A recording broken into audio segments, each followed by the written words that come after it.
Nuevos suscriptores, saludo cordial. Una nueva entrega a mi empresa con Jaime Cardona. Hoy en vivo.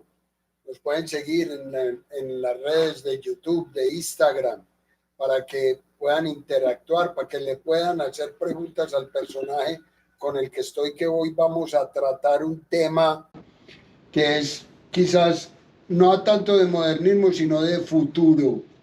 Quiero hacer mucho énfasis en eso porque para allá vamos. Independiente que queramos o no queramos, el mundo nos está llevando a tener muy en cuenta de cara a todo nuestro desarrollo personal, laboral e intelectual, el tema del metaverso y la inteligencia artificial. Pues bien, eso es lo que nos compete en este conversatorio. Hoy estamos con Alejo de Landia. Alejo, pues Alejandro, es un costarricense, pero ya casi que le dan cédula aquí en Colombia. Es más, después de su tierra, él dice amar mucho a Colombia, como muchos extranjeros que se vienen a echar raíces acá. Ustedes saben que Colombia es el país de las oportunidades. Y como aquí abrigamos muy bien al turista, al extranjero, al que quiera venir a invertir y creer en nuestro país, pues Alejandro se ha ganado el cariño no solamente de Colombia, sino en el mundo entero, que lleva la imagen de nuestro país muy presente. Alejandro, un ingeniero industrial, pero muy metido en el tema del metaverso, de la inteligencia artificial, de procesos tecnológicos. Alejo, gracias hermano por recibirme, parcero, de veras. Muchas gracias a ustedes. Pues primero que todo, preguntarte, Costa Rica, ¿naciste en qué año? Yo nací en 1976 en San José, en la capital. ¿Y tu núcleo familiar? ¿Papá, mamá, hermanos? Papá, mamá, 3 hermanos, 2 hermanos, una hermana, un hijo que hoy por hoy ya tiene 14 años. Viven allá todos, yo soy el único que me vine. Y como dice usted, yo me vine hace como 4 años y vine supuestamente 15 días a abrir una oficina. Y caí en no sé si es la maldición o la bendición de Medellín, y 4 años después no me he devuelto. Vuelvo a ver a mi familia nada más, pero ya nos instalamos aquí. ¿Primario y bachillerato en Costa Rica? Primario ¿En San José? Primario y bachillerato en Costa Rica, en San José. Cuando cumplí 18 años, mi abuelo me mandó a Londres a un internado para estudiar un poco de inglés. Y eso es algo que yo siempre le digo a la gente, que si hay algo que uno tiene que estudiar, más que una carrera universitaria, es hablar inglés, porque definitivamente, por lo menos hoy por hoy, hasta que no lo cambie la inteligencia artificial, como hablábamos ahora antes, el inglés le habla a uno a las puertas de cualquier parte del mundo, y eso es muy importante para cualquier empresario. Que me adelantaste, era una pregunta obligada. O sea, hoy en día todo emprendedor, si quiere tener las puertas abiertas, debe de ser bilingüe. Debe ser bilingüe. Yo soy yo estoy en ingeniería industrial. Al final no me gradué por no terminar, digamos, la última prueba. Y no es que estoy a favor de la gente que no estudia, pero estoy a favor de la gente que estudia por sí solo. Creo que la educación tiene que dar un giro gigante, porque la educación de hace 100 años no es la misma educación que necesitamos hoy. Tan es así que las grandes mentes brillantes del mundo tienen a sus hijos estudiando ciencia, tecnología, matemáticas, más que todo ese otro montón de clases que nos dan. En Costa Rica, pues es un país muy reconocido a nivel turístico y muy ecológico, y abogan mucho por la conservación, el interactuar con los animales, con los ecosistemas. ¿Se aprende tecnología y se aprende toda esta área en la que te mueves en Costa Rica, o necesariamente tuviste que emigrar a coger esos conocimientos? No, yo creo que Costa Rica, sea algo que tiene privilegiado, es que tiene una educación muy buena. Nosotros no tenemos ejército desde el 49, y entonces muchos de esos fondos que los gobiernos usan para ejército y armamento, Costa Rica los ha usado en educación. Y Costa Rica es privilegiado en que la mayoría de la gente tiene una muy buena educación en Costa Rica y sale muy capacitada. Definitivamente, también estoy en contra de la gente que dice que no hay que ver mucha televisión. Yo leo, pero no leo lo que debería, pero sí veo mucha televisión. Y creo que hay programas, en este momento hay suficiente información en el mundo para uno no poder decir, ah, la lástima, es que estoy en un país donde no hay suficiente tecnología y por eso no soy un buen emprendedor. Entonces, en Costa Rica la educación es privilegiada, pero hoy por hoy, en cualquier parte del mundo que estemos con las herramientas de internet, los canales de YouTube, estas mismas entrevistas que usted hace le dan a uno una amplitud de mente gigante para entender otra gente, otras cosas que hace gente alrededor del mundo. Ven, yo tengo como una de las preguntas casi que obligadas en el canal, es que Colombia pues es un país de un conflicto muy largo, para nadie es un misterio. Y aquí el prestar servicio militar casi que es obligatorio y la gente le saca mucho el cuerpo por lo que se va a ver enfrentado, lo que le va a tocar en el servicio. Tú nos acabas de decir, en Costa Rica no hay servicio militar. Entonces ya la pregunta va enfocada es, los países deberían abolir el servicio militar y dedicarle más a los chicos que están empezando a que se forjen en otras áreas y que cojan, porque es que el servicio militar no es solamente un fusil, es a entender que hay que responsabilidad, ser puntual, aprender a madrugar, aprender a tener obligaciones, ¿cierto? Entonces la pregunta es de cara al futuro que los gobiernos le digan no a los servicios militares, que sea voluntario, pero que enfoquen sus dineros a lo que hizo Costa Rica. Es una muy buena pregunta y con todos los enfrentamientos globales que estamos viendo ahora, todas estas guerras que vienen, creo que el que no tenga el servicio militar es una utopía, porque con todos los conflictos armados siempre va a haber países que sí van a tener ejército y los que no lo tengan se van a ver, digamos, muy atacados y no van a tener cómo defenderse. Entonces no creo que tampoco sea que lo dejen, pero sí que, como dice usted, tal vez que dediquen mucho recurso del que no dedican hoy a la educación, pero a esa educación diferente, no a esa educación normal, porque los países latinoamericanos lamentablemente siempre llegamos tarde a todo. Y si vemos la educación que está pasando en los países europeos, es una educación completamente diferente. Y hacia ahí es hacia donde deberíamos de ir, a crear empresarios, emprendedores, gente creativa, más que robots que se tienen que aprender las 25 capitales del mundo, los 100 ríos que nunca vamos a volver a decir de nuestros países. Entonces creo que hay mejores métodos de educación. ¿De chicos trabajaste o empezaste a laborar ya siendo grande? Yo empecé a trabajar grande, pero siempre fui, no sé si el problemático en el colegio, pero el que siempre se metía en algo. Cuando había torneos de fútbol, cuando era la Copa del Mundo, era el que buscaban para ver si hacíamos una quiniela entre todos los alumnos. Entonces, yo creo que siempre tuve esa iniciativa de emprendedor desde pequeño. Nunca nos faltó nada, gracias a Dios. Mis papás siempre nos dieron todo lo que necesitábamos. No tuve esa necesidad. E inclusive mi mamá, que siempre fue muy tradicional, o es todavía muy tradicional, no nos dejaba trabajar hasta que no termináramos el colegio, porque si empezábamos a ver plata, posiblemente íbamos a dejar de estudiar en la universidad, y así fue. Cuando yo empecé a dedicarme más a trabajar, por eso fue que nunca terminé la universidad, porque me dediqué a otras cosas, que tampoco creo que esté bien, pero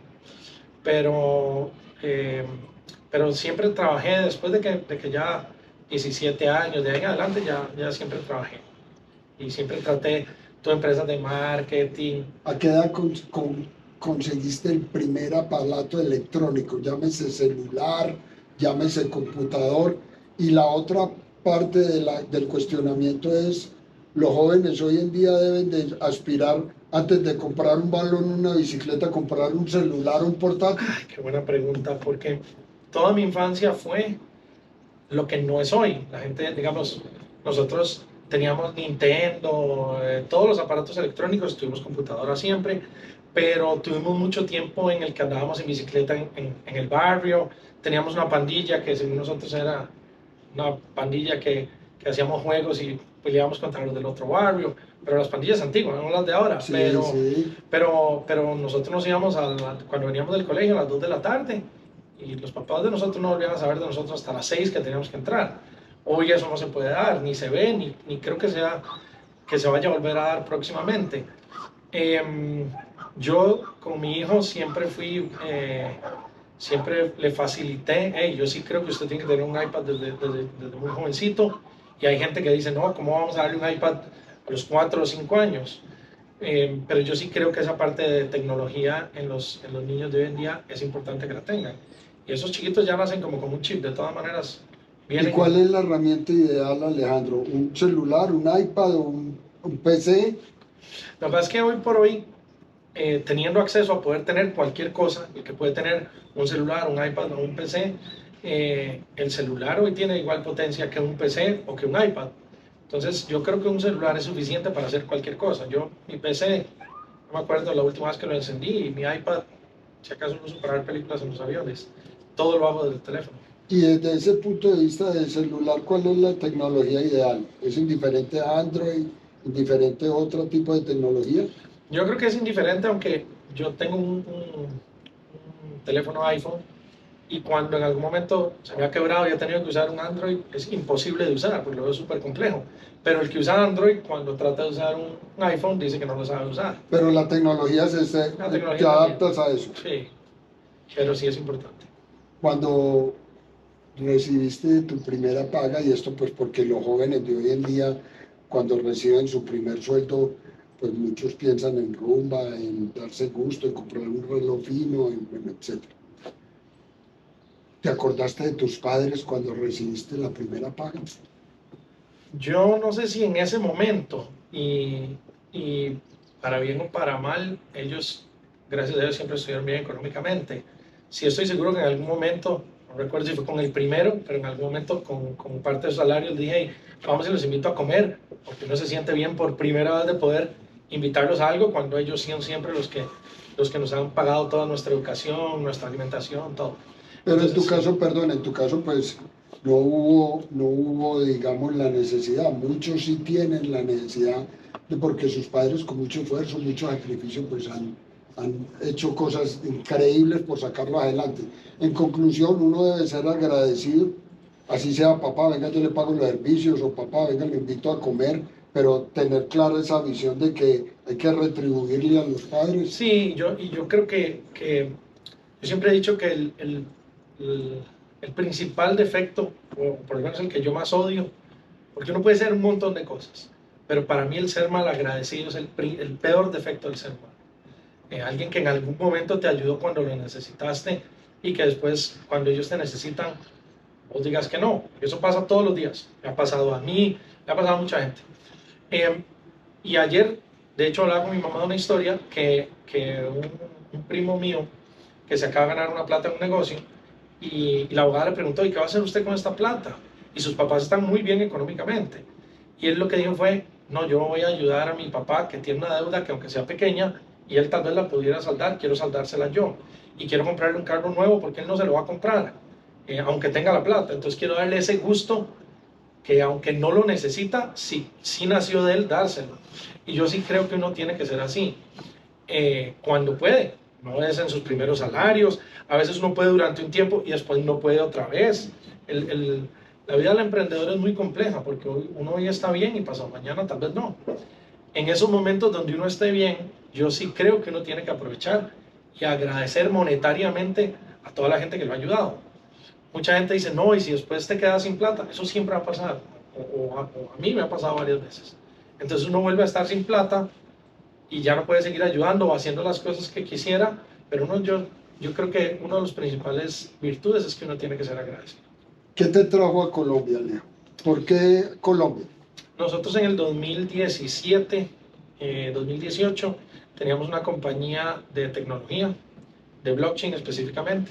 La vendimos y la hicimos pública en la Bolsa de Canadá. Firmamos un contrato de no competencia, entonces durante un año no podíamos hacer nada que tuviera que ver con tecnología públicamente. Entonces dijimos: vámonos para Colombia. Fue en el medio de la pandemia, o cuando iba a empezar la pandemia, y ese año pasamos pensando qué hacer.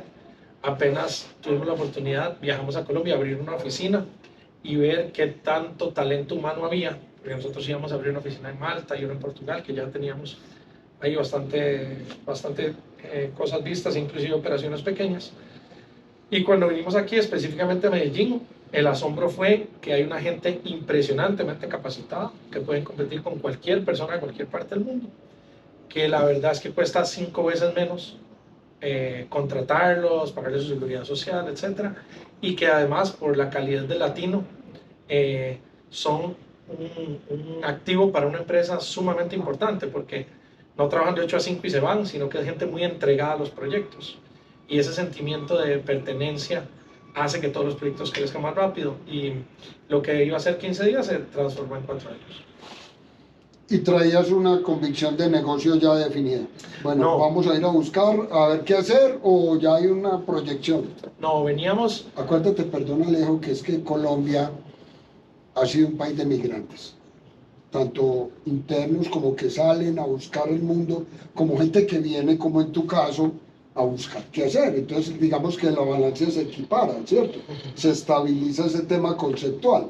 Pero en tu caso, Colombia, casi pandemia, un país con conflicto, un país digamos, no somos los más ricos de Latinoamérica tampoco, así digan que aquí hay mucho dinero, pero también hay muchas necesidades. ¿Ya traías ese proyecto en mente o se te dio acá? Veníamos a ver qué hacer. Sí, habíamos analizado, y además yo siempre digo, para el colombiano, Colombia no es barato, pero para cualquier persona de afuera que gana en dólares, Colombia es un país sumamente barato. Entonces, vinimos, en realidad tampoco teníamos muchos recursos y dijimos, tenemos una oportunidad para buscar qué hacer en un país donde no nos salga muy costoso arrancar una operación, y vinimos a eso. Arrancamos con otras cosas, arrancamos buscando una mina de oro, que era muy buen negocio. Nos topamos con un montón de problemas, falsificación de documentos, la vacuna de la FARC, la vacuna del otro, sin entender muy bien el negocio. Y fuimos migrando hasta, dijimos, hey, volvamos a lo que sí sabemos hacer, que es tecnología, y volvimos a crear una compañía de tecnología. ¿En qué año la creaste? Eso tiene que haber sido hace 3 o 4 años. Legalmente, Cámara de Comercio, todo, tus empleados. Todos nuestros empleados pagando seguro social, etcétera. Todo organizado, oficina física, todo lo que se requiere. ¿Mucho de tu personal es virtual o presencial? Durante los primeros 3 años, el 100% fue presencial. Y poco a poco, aunque increíble que a mí me gusta mucho la tecnología, siempre he sido el retractor número 1 de que la gente trabaje desde su casa. Porque vivo el ejemplo de cuando yo me quedo a trabajar en mi casa. Que digo, no terminé de ver aquella película de Netflix y me voy a ver tele, camino por la casa, almuerzo y duro 2 horas. Entonces a mí no me sirve el trabajo virtual. Y tal vez por eso yo estaba en contra. Hace unos meses, hace poquitos meses, hicimos el cambio a que la gente se fuera a trabajar a la casa, se llevaron los equipos, hicimos la migración y resulta que los directores de cada una de las áreas están muchísimo más contentos en cuanto a la productividad de la gente trabajando desde la casa. ¿Eso nos lo dejó la pandemia o el mundo se venía adaptando ya a ese enfoque? Yo creo que el mundo venía haciendo varios cambios, reuniones más virtuales que presenciales, la gente trabajando desde la casa, pero la pandemia aceleró ese proceso excesivamente. O sea, lo que debió haber pasado en 10 años pasó en 4 meses.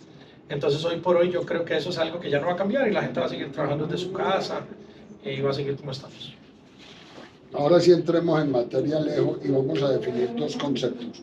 Primero, defíneme qué es metaverso y segundo, qué es inteligencia artificial. Bueno, el metaverso no es más que un mundo virtual que no existe, existe solo en las computadoras o por mecanismos digitales, donde el ser humano puede entrar para hacer casi las mismas cosas que hace en el mundo real, pero además, si uno quiere, siendo uno mismo, y si no, haciéndose pasar por otra persona. Entonces la gente entra muchas veces a los metaversos para vivir realidades que no puede vivir en el mundo real. A ser personas que no pueden ser. Conozco muchísima gente que es súper tímida, no le gusta hablar en público, pero en el metaverso son los rockstars, hablan con todo el mundo, no tienen vergüenza, son la gente que más buscan. Entonces creo que eso abre muchas puertas que en algún momento estaban cerradas para muchos. ¿Y la inteligencia artificial? Y la inteligencia artificial es un ente, un organismo que creamos también, un algoritmo que aprende de nosotros y que al ritmo que vamos va a llegar a cambiar el mundo como lo está cambiando ya y hacer que muchas cosas que iban a pasar durante mucho tiempo o duraran mucho tiempo en pasar van a pasar antes. Ayer leí una noticia de que Mark Zuckerberg decía que para el año 2100 va a tener las enfermedades erradicadas solo por mecanismos de inteligencia artificial que está empezando a entrenar para que solucionen problemas de salud. y hacia allá vamos. Volvamos un poquitico atrás. Entonces, si yo deseo y en mi proyección de cara al futuro a nivel empresarial y de creación y de creatividad de lo que me gusta hacer, para poder estar en ese mundo del metaverso y de la inteligencia artificial, definitivamente me tengo que así sea endeudar con un buen portátil o con un buen celular, porque no puedo ir a tener pues una cosa que no me arrastre, o cualquier aparato tecnológico y cualquier persona con bajos recursos puede tener acceso a eso. Yo creo que eso también es parte de la misma inteligencia artificial y de la tecnología. Y el ejemplo más claro es Landia, en el metaverso de nosotros. Hace 2 años, todas las pruebas que hacíamos solo se podía correr en computadoras que fueran PC y que fueran para gamers, con tarjetas de video increíbles, con el mejor RAM, con las mejores velocidades, todo. Hoy por hoy, con la segunda peor computadora que venden en Walmart o en El Éxito, pueden correr el metaverso igual que lo corre el que tiene la mejor computadora. Entonces la tecnología va avanzando tan rápido que en realidad hoy por hoy la excusa de no tener un buen equipo ya no es excusa. Cualquiera puede obtener esa información. Y a nivel de internet se necesita un buen internet, buenas megas, buena conectividad de fibra óptica, o tampoco es fundamental. Ya eso tampoco es fundamental porque la fibra óptica que necesitas o la capacidad de internet que necesitábamos hoy en día hace 5 años era excesiva y no todo el mundo la tenía, y ahora todo el mundo tiene 4G en su teléfono, 5G ahorita, entonces hasta en eso ya la misma